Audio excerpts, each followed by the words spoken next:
जय माता दी दोस्तों, वर्ल्ड बेस्ट मैजिक में आपका हार्दिक स्वागत है। कैसे हैं आप सब? ये बताने के लिए कमेंट बॉक्स में जय माता दी जरूर लिखें। दोस्तों, आज हम इस वीडियो में बात करेंगे कि शिवलिंग पर जल चढ़ाने का सही तरीका व नियम क्या है। शिवलिंग पर जल कौन सी दिशा में चढ़ाना चाहिए। इसके अलावा हम आपको बताएंगे कि जल कौन से पात्र से चढ़ाएं। जल बैठकर चढ़ाएं या खड़े होकर चढ़ाएं। इसके अलावा जल चढ़ाने की सही विधि क्या है। साथ ही आपको बताएंगे कि जल चढ़ाते समय आपको कौन सा मंत्र बोलना चाहिए और जल चढ़ाने के बाद आपको कौन सा काम है जो जरूर करना चाहिए, ताकि भोलेनाथ की कृपा आपके ऊपर सदा सर्वदा बनी रहे। लेकिन वीडियो स्टार्ट करने से पहले आपसे रिक्वेस्ट है कि अगर अभी तक आपने हमारे YouTube channel world best magic को सब्सक्राइब नहीं किया है तो जल्दी से सब्सक्राइब करके बेल आइकन दबा दें। साथ ही इस वीडियो को लाइक करें और ज़्यादा से ज़्यादा शेयर करें। तो आइए शुरू करते हैं। दोस्तों, हिंदू धर्म में भगवान शिव सबसे ज़्यादा पूजे जाने वाले देवता हैं। भगवान शिव की पूजा आराधना करने से समस्त मनोकामनाएं पूर्ण होती हैं। ऐसी मान्यता है कि भगवान शिव जल्दी प्रसन्न होने वाले देवता हैं। ये मात्र एक लोटा जल चढ़ाने से ही प्रसन्न हो जाते हैं। लेकिन आपको बता दें कि शिवलिंग पर जल चढ़ाने का भी अपना एक नियम है, एक तरीका है। अगर सही तरीके से शिवलिंग पर जल चढ़ाया जाए तो भोलेनाथ शीघ्र प्रसन्न हो जाते हैं। तो चलिए सबसे पहले हम जानते हैं कि शिवलिंग पर जल कौन सी दिशा से चढ़ाना चाहिए। अक्सर लोग दिशा का ध्यान नहीं देते हैं और वो गलत दिशा से जल चढ़ाते रहते हैं, जिसकी वजह से उन्हें पूजा करने का फल प्राप्त नहीं हो पाता। दोस्तों, शिवलिंग पर जल चढ़ाते समय ध्यान रखना चाहिए कि आपका मुंह पूर्व दिशा की ओर नहीं होना चाहिए, क्योंकि पूर्व दिशा को भगवान शिव का मुख्य प्रवेश द्वार माना गया है। मान्यता के अनुसार इस दिशा में मुख करने से शिव जी के द्वार में बाधा उत्पन्न होती है और वह नाराज भी हो सकते हैं। इसके अलावा उत्तर दिशा में खड़े होकर भी शिवलिंग पर जल नहीं चढ़ाना चाहिए, क्योंकि उत्तर दिशा शिव जी का वामांग मानी जाती है। वहाँ रोज माता पार्वती विराजमान रहती हैं, इसीलिए वामा अंग शिव जी का उत्तर दिशा की ओर माना गया है। इसलिए उत्तर दिशा में बैठकर शिवलिंग पर जल चढ़ाना वर्जित है। और अब तीसरी दिशा है पश्चिम दिशा। और पश्चिम दिशा की ओर भगवान का पुष्ट भाग यानी पीठ का भाग माना जाता है। इसीलिए ध्यान रखें कि कभी भी भगवान की पीठ के पीछे खड़े होकर ना ही प्रणाम करना चाहिए और ना ही भगवान की पूजा करनी चाहिए। पीठ के पीछे खड़े होकर पूजा करने से आप पाप के भागीदार बन जाते हैं। और अब चौथी दिशा है दक्षिण दिशा। दोस्तों, शिव महापुराण के अनुसार दक्षिण दिशा में बैठकर शिव पूजा अति उत्तम मानी गई है।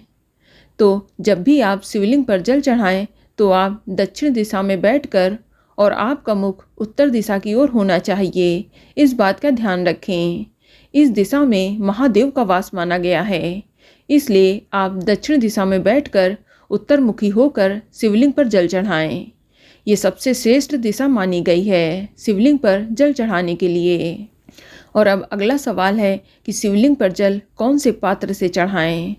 दोस्तों, शिवलिंग पर जल चढ़ाने के लिए तांबे का पात्र सबसे अच्छा माना गया है। पीतल, कांसे या चांदी के पात्र से भी जल चढ़ाना शुभ माना जाता है। लेकिन शिवलिंग पर जल चढ़ाने के लिए कभी भी स्टील के बर्तन का इस्तेमाल नहीं करना चाहिए। और ये भी ध्यान रखें कि अगर आप शिवलिंग पर दूध या दूध मिश्रित जल चढ़ा रहे हैं तो कभी भी तांबे के पात्र का इस्तेमाल ना करें, क्योंकि ये अशुभ माना जाता है। चलिए अब जानते हैं कि शिवलिंग पर जल बैठकर चढ़ाएं या खड़े होकर।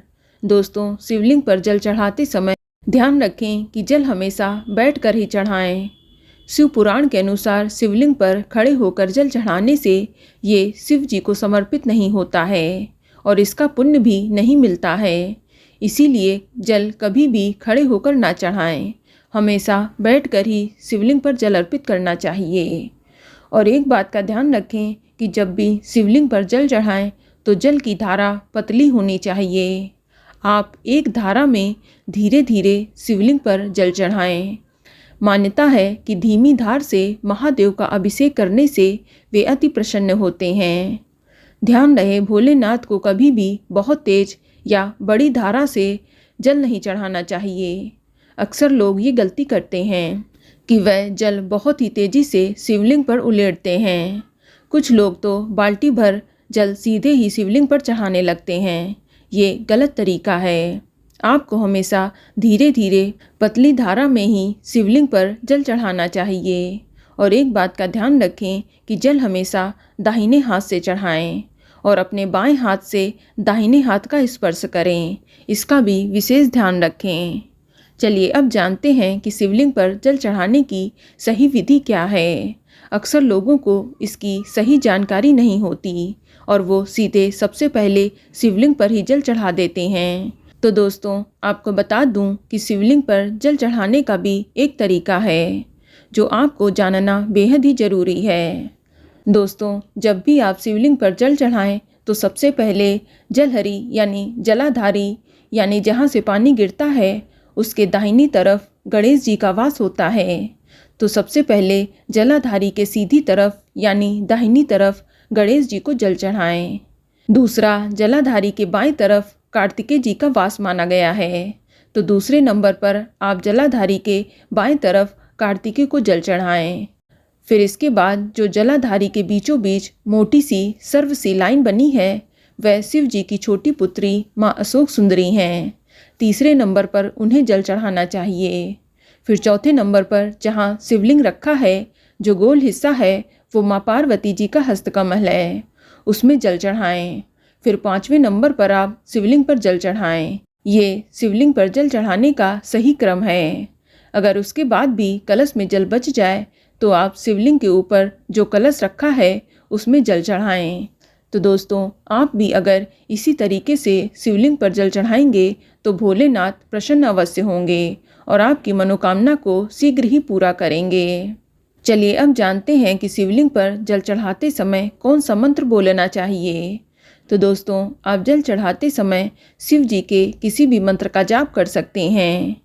आप जल चढ़ाते समय नमः शिवाय, ओम नमः शिवाय, श्री शिवाय नमस्तुभ्यम या महामृत्युंजय मंत्र का जाप कर सकते हैं। चलिए अब जानते हैं कि जल चढ़ाने के बाद कौन सा काम करना चाहिए। तो दोस्तों, शिवलिंग पर जल चढ़ाने के बाद शिवलिंग की आधी परिक्रमा जरूर करें।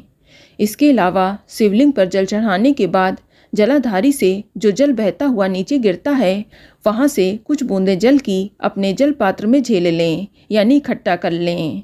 फिर उसका आचमन करें। ध्यान रहे कि उस जल का सिर्फ आचमन ही करना है, ज़्यादा पानी नहीं पीना है। फिर इसी जल का आप अपने घर के हर कोने में हर हर महादेव बोलते हुए जल की छींटे लगाएं।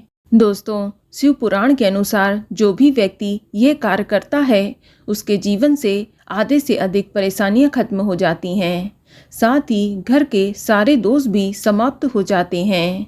तो दोस्तों, ये जानकारी आपको अच्छी लगी तो कमेंट में जय माता दी जरूर लिखें और अगर आपका कोई सवाल है तो उसे कमेंट बॉक्स में अवश्य पूछ लें। और इस वीडियो को लाइक करें, शेयर करें और साथ ही साथ चैनल को सब्सक्राइब करें। धन्यवाद।